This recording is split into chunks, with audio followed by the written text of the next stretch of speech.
किशनगंज के इतिहास में अब तक अच्छे अच्छे नेता हुए यहाँ बिलास सुबह अच्छे भी नेता हुए जिन्होंने काम किया है और इस बैकवर्ड रीजन को उन्होंने उठाने की प्रयास की है। सर यहाँ तक अब तक आपको क्या लगता है कौन सी बड़ी कामें हुई है किशनगंज में पुलिया के अलावा? देखिए किशनगंज में कोई बड़ा काम अब तक नहीं हुआ, चाहे सोशल सेक्टर में हो, एकेडमिक सेक्टर में हो या पॉलिटिकल सेक्टर में हो। किशनगंज में नो डाउट हमारे नेता उस जमाने के हिसाब से सक्षम थे, तभी तो लोगों ने उन्हें चुना था, सम्मान मिलता था, सम्मान मिला, वो अथक प्रयास किए। लेकिन उस समय उन नेताओं में इतनी क्षमता नहीं थी और हम लोगों को जितनी पड़ी थी, इवन कांग्रेस, ये इलाका कांग्रेसी था। किसी जमाने में सुनते थे, हम लोगों ने देखा नहीं बचपन में कि सोशलिस्ट पार्टी का भी यहाँ सोशलिस्ट पार्टी का भी एमपी बन के किया था लखनलाल कपूर साहब, समझे। यहाँ के एमएलए सुशीला कपूर भी रह चुकी है, अच्छा समझे। तो ये इलाका हिंदू मुसलमान कभी नहीं किया और आज भी नहीं है, सच्चाई यही है। अगर हिंदू मुसलमान होता तो जायसवाल साहब को यहाँ का सारा क्या मेंबर मुखिया समिति वोट नहीं देते, समझे। आज भी ये इलाका उम्मीद भरी नजरों से सबको देख रहा है, समझे। जैसे कि साहब लखनलाल कपूर को देखा, साबुद्दीन साहब को देखा, एमजी अकबर साहब को देखा, शाहनवाज साहब को देखा, लेकिन कहीं हाँ आज तो आप मीम का जो प्रचलन देख रहे हैं, मीम को कोई जानबूझ के वोट नहीं दिया। अच्छा, कोई खुद मैंने मीम को वोट देने का मतलब कि लोग कांग्रेस से विड्रॉ कर दिया या राजद से कर दिया, ऐसा कुछ नहीं था। लोग गुम गया था इनका वादा खिलाफी से, चाहे कांग्रेस हो राजद हो।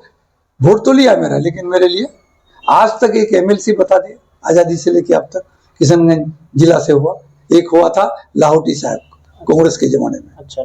और रफीक साहब जब हार गए थे तो उनको बना ले गया था। अच्छा। आज तक नहीं हुआ। मुस्लिम बहुल क्षेत्र है साहब, आज तक वक्फ कमेटी का चेयरमैन नहीं बना। क्यों? ऐसा नहीं कि हमारे नेताओं ने प्रयास नहीं किया होगा, मैं उस पर आरोप नहीं लगा, उसको तरजीह नहीं है, इस इलाके को महत्व नहीं दिया। इस इलाकों को समझा लोग क्या कि जाएगा कहाँ। ये उदासीनता पटना की तरफ से, हाँ मैंने पार्टी की तरफ से, सरकार की तरफ से जाएगा कहाँ। उसको तो वोट देना है, हिंदुओं को वोट देना है भाजपा को, मुसलमान के डर से या लालू के डर से, और हिंदू मुसलमान को देना है वोट महागठबंधन या कांग्रेस या राजद को, अच्छा भाजपा के डर से। इसी का उन लोगों ने लगातार फायदा उठाया। सर इलाके का पिछड़ेपन का क्या क्या कारण हो सकता है आपके नजर में? सबसे बड़ी अशिक्षा। अगर शिक्षा, आज हमारे बच्चे, अरे ऐसा नहीं कि मेरे पास टैलेंट नहीं है, आज विदेशों में मेरा बच्चा जाके अच्छा कर रहा है। आज दिल्ली वगैरह के अच्छे अच्छे हॉस्पिटल, फैक्ट्री, टेक्निकल सेक्टर में हमारे लड़के अच्छा कर रहे हैं।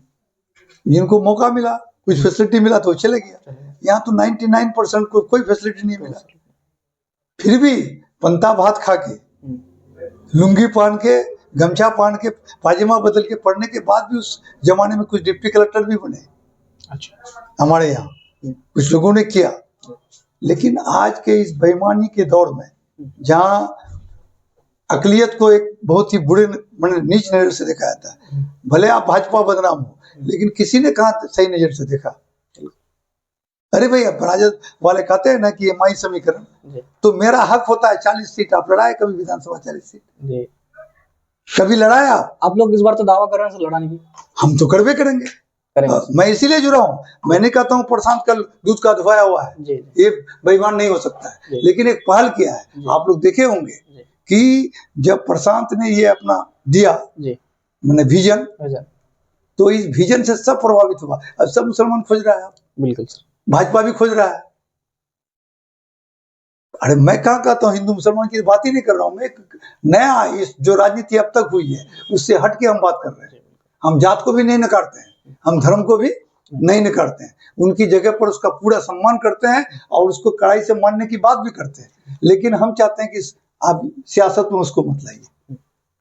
सियासत में क्षमता, एबिलिटी और अपनी समस्याओं को केंद्र बिंदु बना के उस पर राजनीति कीजिए। सर सीमांचल विकास फ्रंट के बारे में कुछ बताइए। सीमांचल विकास फ्रंट पहले था, अब तो है नहीं। सीमांचल विकास मोर्चा था। ये तस्लीम साहब की उपज थी। तस्लीम साहब एक क्रांति मोर्चा बनाए थे। अच्छा। क्रांति मोर्चा के बैनर तले वो इस सीमांचल की समस्याओं को लेकर लगातार संघर्ष करते थे और उसी बैनर के तले वो घूमते थे। तस्लीमुद्दीन साहब का पार्टी पॉलिटिक्स के बारे में आइडिया था कि पार्टी एक माध्यम है, जी बिल्कुल, उस माध्यम के जरिए हमको सत्ता तक जाना है, पार्टी का हम गुलाम नहीं है।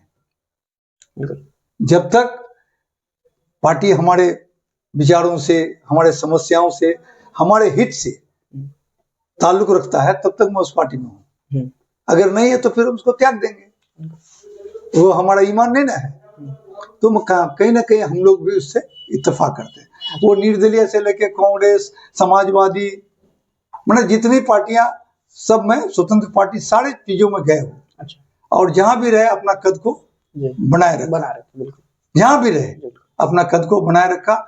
और ये बात कहना गलत नहीं होगा कि आज भी सीमांचल में जो कुछ भी देख रहे हैं तो उसमें कहीं ना कहीं बहुत बड़ा योगदान तस्लीमुद्दीन साहब का है, इसमें दो रानी। जितने नेता घूम रहे हैं, भले आप उस लायक बन सके नहीं बन सके कर रहे हैं, लेकिन कहीं ना कहीं उन्हीं की पैदाइश है। मैंने उन्होंने ही उसे मैं एग्रेसिव किया। या अलीगढ़ मुस्लिम यूनिवर्सिटी एमयू की शाखा किशनगंज, उसका जो मूवमेंट चला था उसके बारे में थोड़ा विस्तार से बताएं और आगे की रणनीति क्या होनी चाहिए उसके एस्टेब्लिशमेंट के लिए। देखिए, अलीगढ़ मुस्लिम यूनिवर्सिटी कैंपस बनने की बात जब चल रही थी उसी समय दो यूनिवर्सिटी बनना था, माइनॉरिटी यूनिवर्सिटी। अच्छा। रफी अहमद किदवई यूनिवर्सिटी बिहार में, एक साउथ में था, उसका भुला रहे हैं क्या। अच्छा। दो यूनिवर्सिटी बनने की बात थी। तो तस्लीम साहब उस वक्त, नो डाउट तस्लीम साहब पढ़े लिखे ज्यादा नहीं थे, लेकिन पॉलिटिकली टेक्निकली बहुत चालाक आदमी थे। तो वो जानते थे कि अलीगढ़ का कैंपस खुल रहा है, हमारे यहाँ यूनिवर्सिटी नहीं खुल रहा है, तो उन्होंने उस पर ज्यादा ध्यान नहीं दिया। वो रफी अहमद किदवई के लिए किशनगंज को यूनिवर्सिटी के लिए उन्होंने कर दिया। और उस टाइम में मोटा मोटी एक तरह से तय हो गया था कि कैंपस इसमें कटिहार में, बिल्कुल कटिहार में जमीन भी था अवेलेबल। अच्छा। तो कैंपस वहाँ हो जाए। रफी अहमद किदवई के लिए नहीं, अच्छा, अलीगढ़ दोनों बातें एक के साथ हुई थी। अच्छा, समझे कि नहीं जी। तो किदवई यूनिवर्सिटी किशनगंज में ले लें। अच्छा। लेकिन हुआ क्या कि बदकिस्मती से लीगल डिपार्टमेंट ने उसमें एनओसी नहीं दिया, ऑब्जेक्शन लगा दिया कि सरकारी स्तर पर यानी सरकार की तरफ से कोई माइनॉरिटी का इंस्टीट्यूट नहीं खुल सकता है।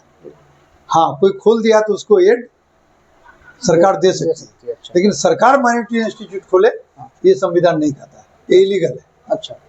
तो तस्लीम साहब बहुत बौखला गए। अच्छा। कि भाई तो मेरा तो ये भी गया वो भी गया, इसके चलते बहुत बौखलाए। इस बीच में मोटा मोटी बात एक तरह से तय हो गई थी कि वहाँ कैंपस अलीगढ़ का कटिहार में बनेगा। तो तस्लीम साहब चालू आदमी थे, बात क्या होगा। तब वो नीतीश जी संपर्क किए, बातचीत हुई, तो बात तय हुआ। नीतीश जी का आप आ जाइए, आपका वहाँ कर देते हैं जी, समझे। उसी कैंपस को लाने के लिए तस्लीम साहब राजद छोड़ के जदयू में गए थे, हम लोग जदयू में गए थे। अच्छा, यानी तस्लीम साहब की बड़ी वो किसी से मोहब्बत नहीं करते थे तस्लीम साहब। अच्छा, मतलब उनका मोहब्बत था विकास, अजीज, हाँ बस अपनी जनता। उसके लिए वो कहते थे कि बेसिया के पास जाना पड़े तो चले जाओ, बेसिया अगर हमारी जनता का मदद करता है उसके पास जाना होगा तो हम चले जाएंगे। एकदम स्पष्ट कॉल था। न लालू से मोहब्बत करता था ना नीतीश से, वो जनता से मोहब्बत करता था, समझे। उनका एक ही कहना था, कॉल अक्सर कहा करते थे कि तुम जनता के लिए हो, तुम सूफी हो, तुम संत हो, तुम मौलाना हो, तुम पंडित हो, तुम जनता को जवाब दो, उसको जवाब दो। उसके लिए साम दंड भेद जितना अपनाना पड़े अपना। तो तस्लीम साहब जेडीयू में चले गए, हाँ, सिर्फ एमयू के कैंपस को यहाँ लाने के लिए उनके हुआ। उसके बाद हुआ ये जमीन वो जमीन में तो हम लोग का अपना खाता खतियान में बहुत सारी त्रुटियां हैं। वहाँ हुआ तो कुछ लोगों ने इधर से ऑब्जेक्शन किया, वहाँ आया तो कुछ ऑब्जेक्शन इधर से किया। इसमें जाकर के तब मौलाना के अख्तरुल ईमान जो बोलता है कि हमने अलीगढ़ मूवमेंट की सबसे पहली बैठक मेरे अध्यक्षता में बहादुर कॉलेज में हुई थी। माशाल्लाह, सबसे पहले जाके पूछ लीजिएगा किसी को। इसमें सारे नौजवान आए थे, कोठिया, ठाकुरगंज, किशनगंज सबसे। तो उन लोगों ने कहा कि आप इसको लिखे कि भाई हम एक कॉलेज भी चलाते हैं, इसको नन, और हम पॉलिटिक्स से जुड़े हुए हैं कहीं ना कहीं, इसको नन पॉलिटिकल बना। तो इसी में प्रस्ताव देके हमारा वो चचाजाद भाई वसीकुर रहमान को उस मूवमेंट का अध्यक्ष बनाया था। तो तस्लीम साहब हमारे हमारे बहुत हमको लिहाज कहिए या हमको मानते बहुत थे, हमारा हर बात का ख्याल रखते थे। और जब मरे थे तो उससे भी 1 आध घंटा पहले अपने बच्चों से सरफराज था, और वो तो बोला था कि उसका ख्याल रखोगे, वो जज्बाती, यही बोले थे, वो बहुत जज्बाती है। उसको तो क्या सरफराज साहब आ रहे हैं आपकी पार्टी में? देखिए सरफराज साहब आए जाए उससे बोलते, सरफराज मेरा भाई समान है, वो रहेगा जी। वो आज से नहीं। अभी प्रधान जी उनसे मिले थे तो क्या आ रहे हैं आपकी पार्टी में? नहीं, अभी हम कुछ नहीं कह सकते हैं। अच्छा। लेकिन ये सर पार्टी ज्वाइन की बात ही आई है तो कोचाधामन से कद्दावर नेता हैं मास्टर मुजाहिद साहब, उन्होंने अभी जेडीयू से रिजाइन किया है। आप जनसुराज पार्टी के जिला अध्यक्ष भी हैं, तो क्या आप लोगों का उनसे कोई संपर्क है? क्या वो आप लोगों की पार्टी में आने के मुजाहिद साहब से संपर्क मत कीजिए।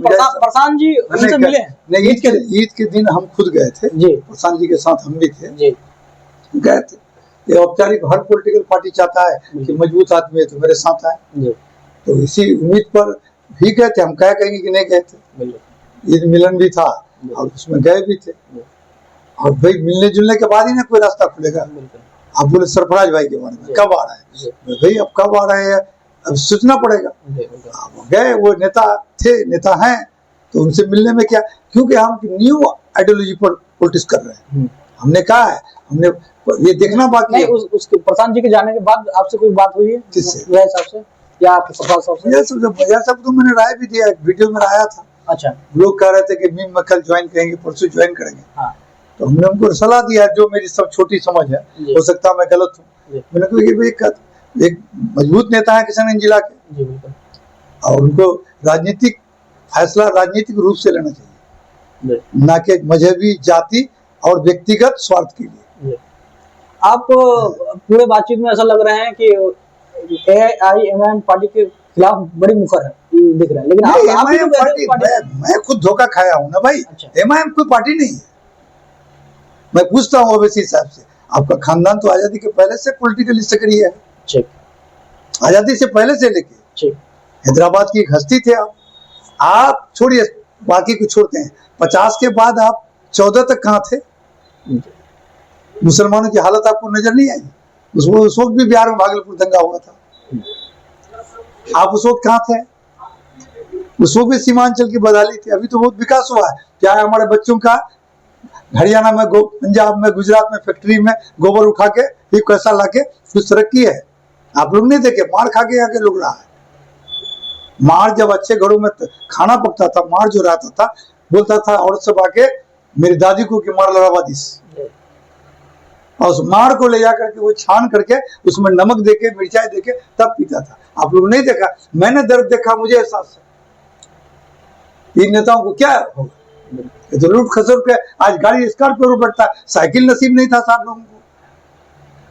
तो आप ये पूछना चाह रहे हैं उस समय कहाँ थे तुलसी परिवार? उस समय कहाँ थे? अचानक 14 में आए, ठीक है, अच्छी बात है, मैं आपसे इनका, मैं भी मुतासिर था, मैं भी चाहता था कि ओवैसी साहब आके यहाँ 10 विधायक हो जाता है तो हम भी धमकाएंगे, कांग्रेस को धमकाएंगे, राजद को धमकाएंगे कि नहीं तो हम सरकार तुम्हारी चलने नहीं देंगे, या मेरे सपोर्ट के बिना सरकार नहीं। क्या किया उन्होंने भाई? आप एक भी आदमी हमको बताते कि बिना पैसा का वो टिकट दिया? आपने मेरे साथ क्या किया? हम उसके यहाँ गए नहीं थे, हमको जबरदस्ती बुला के ले गए। आपसे भी पैसे ले गए थे? नहीं, मैंने तो किया पैसा का। जब सुना तो मेरा छोटा भाई कहा कि ऐसी ऐसी बात सुन रहे हैं, पैसा की बात, तो हमने खुद उसके कहा कि भाई हम लोग तो मामूली आदमी है, फिर भी कुछ पैसा है, मेरे पास पैसा भी नहीं है। छोटा भाई हमको 22 लाख रुपए ला के दिया। अच्छा, ये जाके दे दीजिए उसको, नहीं तो पैसे पर टिकट बिक गया। यानी आपको 22 लाख रुपए आपसे लिए गए थे? ना, सवाल झूठ बोलूंगा मैं लेके गया। अच्छा, कि भाई ले लीजिए। मैंने कहा कि पार्टी में चंदा उंदा लगेगा, सुन रहे हैं, ऐसा नहीं होगी उसकी वजह से मेरा। मैं नहीं भैया, ऐसा ऐसा वैसा कह के फिर मैं हट के, अपने मौलाना मेरे साथ रहते हैं, गुलाम सरवर साहब, उनको भाई पूछ लो। नहीं ऐसा कोई बात नहीं, क्यों हम लेके, मेरा करियर से क्यों खेले? अरे मैं पब्लिक का एहतराम नहीं करता। एक लफ्ज भी MIM के खिलाफ 2020 के चुनाव में बोला था, मैं किसी का प्रचार में किया था? हो सकता है उसका मिशन सही हो। अच्छा कि आप 5 विधायक जीते हैं, 5 विधायक को लेके आपको क्षेत्र घूमना चाहिए था। बिल्कुल। सीमांचल लोगों का शुक्रिया अदा करना था, आभार पर आपने पांचों को लेके बिरयानी का दावत दिया हैदराबाद में। जी। आप 10 दिन 15 दिन हैदराबाद में बैठा करके हैदराबाद की सैर कराया, चार मीनार का, आप नेता नहीं हो सकते। अच्छा सर, एक सवाल ये भी है कि आपने 2020 में आपको टिकट नहीं दिया गया, आप नाराज हो गए थे। फिर उनके जो जीते हुए एमएलए थे उन्होंने पार्टी बदल दी। उनके बाद 2025 के चुनाव से पहले क्या ओवैसी जी की पार्टी ने आपसे किसी तरह का संपर्क किया? नहीं, लोग इधर उधर से बोला, उसके अच्छा। लोग बोले, अच्छा। लेकिन कोई ऑथेंटिक हमसे, और कहते भी तो हम नहीं जाते। अच्छा। अभी भी कुछ दिन पहले, एक महीना डेढ़ महीना पहले, उसके कुछ लोग, चाहे वो अपने मन से बोले उधर से बोला कि मैंने थूकने के बाद हम लोग चाटने वालों में से नहीं। सर, आप तो जन स्वराज के संविधान निर्माताओं में से एक हैं, क्या है उनके संविधान का मुख्य बात है? देखिए, जन स्वराज का यह है कि जन स्वराज कोई नई बात नहीं कह रहा है। अच्छा। वही बात है, लोग समझ रहा है कि जन स्वराज सिर्फ इतना कह रहा है कि हमारा जो सोशल, पॉलिटिकल, रिलीजियस स्ट्रक्चर है वो यथावत रहे, माने एज पर रहे, लेकिन पॉलिटिकल सिस्टम को बदला जाए। हमारे दलित भाइयों का जो हिस्सा, जो मकाम मिलता है उनको दिया, लेकिन दलित में ऐसा नहीं कि बहुत बड़ा क्रिमिनल दलित का, या दलित में अब रामविलास का बेटा ही चिराग होगा, चिराग का बेटा ही होगा, ये स्ट्रक्चर नहीं होता। अगर दूसरा भी कोई दलित है अच्छा, तो उसको लाया जाना चाहिए। पिछड़ा का बेटा लालू यादव, ठीक है, पिछड़ा का भैंस चरा के मुख्यमंत्री बना, उन्होंने किया, मरते दम तक कोई आदमी उसके कट्टर से कट्टर विरोधी उसको इनकार नहीं कर सकता है। लेकिन आप लालू का बेटा तेजस्वी, तेजस्वी का बेटा लालू का बेटा तेज प्रताप, लालू की बेटी रोहिणी, लालू का बेटी मीसा भारती, ये क्या है भाई? और कोई यादव नहीं, दूसरे यादवों को ही मौका मिलना चाहिए। मुसलमानों में भी आपने अभी एक मिसाल दिया, बड़े अपना, उसका भाई भी तो पॉलिटिकल आदमी था, जाहिदुर रहमान, लेकिन उसका बेटा ही क्यों? क्या लालू जी नजर नहीं आया आपको? या फिर वही हट के दूसरे किसी गरीब का होनहार बेटा को देते? मैं अपनी यही मिसाल देता हूँ। आपकी पार्टी कहाँ दे रही है सर होनहार को? आपकी पार्टी तो वो प्रत्याशी दे रहे हैं अभी तक, जो आप चुनावी हुए, जो पहले से मुखिया रहे हैं या चुनाव जीते हुए हैं या चुनाव प्रत्याशी रहे, उनको टिकट दी जा रही है। किसी गरीब के बेटा को आपकी टिकट? आपने देखा, अभी देखिए आप, अभी तो इंतजार कीजिए। तो भाई लोग, तो मैंने कहा ना कि सोशल, पॉलिटिकल और रिलीजियस स्ट्रक्चर को हम कहीं से नहीं इनकार कर रहे हैं, उसी में से लेंगे। मैं भी तो पॉलिटिकल आदमी था, आप कहिएगा हम कांग्रेस में थे, आज उसमें आ गए। मेरे साथ कहीं ना कहीं पॉलिटिकल पार्टी ने अन्याय किया कि नहीं? बिल्कुल। फिर अगर मुखिया जो लोगों को बनाया है, मैं नहीं कहता हूँ सारा पंचायत का सारा लोग गलत है, उसको वोट दे दिया, कुछ तो अच्छाइयाँ होगी, कुछ तो समाज के लिए काम किया होगा, जो मेंबर बना कुछ तो किया होगा, तो हमने उसी में से छानबीन करेंगे ना भाई, उसी में छानबीन करके जो अच्छा आएगा उसको हम लाएंगे। अभी भी आपको देखना बाकी है जन स्वराज, बाकी को आपने देखा। मैं स्पष्ट कहा कि प्रशांत किशोर कल क्या होगा, लेकिन निश्चित रूप से आपको इसी प्रशांत किशोर नहीं, मुसव्विर नहीं, या कोई और नहीं, लेकिन लौटना है, अगर इस व्यवस्था को अगर सुधारना है तो इसी विजन पर आना होगा। आप जात से भी इनकार नहीं कर सकते हैं, धर्म से भी इनकार नहीं कर सकते हैं, लेकिन व्यवस्था को सुधारने के लिए हर जात, हर धर्म, हर वर्ग के अच्छे लोगों को आज क्या हुआ, आगे आना होगा। बहुत लोग थे, आनंद मोहन, वो क्या कहता है वो कौन सिंह भाई, आनंद सिंह वगैरह, ये सब है ना भाई। आप अपने पुराने बॉस के बारे में क्या बोलेंगे? पुराने बॉस कौन बोलिए? पप्पू यादव जी। बॉस नहीं, मेरा चला है वो, आप गलत फहमी में मत रहिए। अच्छा। पप्पू हमसे जूनियर है। अच्छा। जो पूर्णिया की गलियों में घूमता था, लफाबाजी करता था, बदमाश था, नो डाउट अच्छा नेता है, अच्छा लड़ाकू, संघर्षशील थे, लेकिन उसमें एक ही कमी है कि कब क्या करेगा कहना मुश्किल है। वो किसी का दुख दर्द देख के बैठ के नहीं रह सकता। सर, जन अधिकार पार्टी को आप लोगों ने सींचा है एकदम, वो अपने से खत्म कर दिया। इतनी जल्दबाजी क्यों थी? आप लोगों से मशवरा ली गई थी? कुछ और नहीं लिया था, मेरी वजह से पार्टी था उसका। हमने सिर्फ पार्टी, मुसव्विर कभी किसी का सीना में पीठ में छुरा नहीं घोंपा। हम जो जदयू में आए थे, बाया तो ऑफिस में बैठ के चाय पी के रीजनस 3 दिन वेट करने के बाद आज ये छोड़ना पड़ा, तो इन्हीं नेताओं के चलते। कौन? नौशाद साहब और मुजाहिर साहब। मेरा मैसेज तक ये लोग नहीं पहुंचाया नीतीश कुमार से। अगर थोड़ा मैसेज पहुंचाता था तो नीतीश जी हमको बुला के आज हम कहीं ना कहीं जगह पर रहते। एमएलए भले नहीं बनते, लेकिन बहुत कुछ बनते, या मेरा एजेंडा था। आपको रिग्रेट है? हाँ, आपको इस बात का रिग्रेट है कि आप जेडीयू में नहीं रहे?